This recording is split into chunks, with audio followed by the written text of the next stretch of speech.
ख़बर शामिल कंदासीं पीर वसण खां, जिते उड़ीअ विखे वधीक हिकु ॿाड़ो हयाती विञाए वेठो आहे। अफ़सोसनाक ख़बर अवां ताईं पहुचाएसीं पीर वसण खां। इन जा वधीक तफ़सील मालूम कंदासीं। लाइन ते मौजूदु आहे KTN न्यूज़ जो रिपोर्टर फयाज़ अली ज़रदारी। जी फयाज़ अली, छा तफ़सील आहिनि?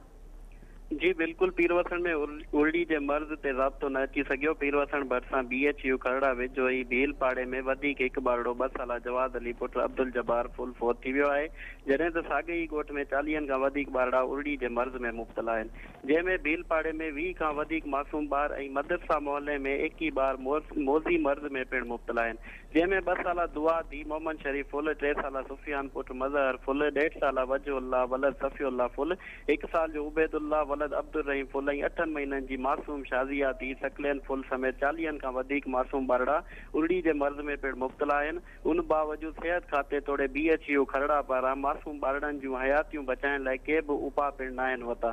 जी वॾी महिरबानी नाज़रीन, पीर वसण खां फयाज़ अली ज़रदारी असांखे तफ़सील ॾिना आहिनि।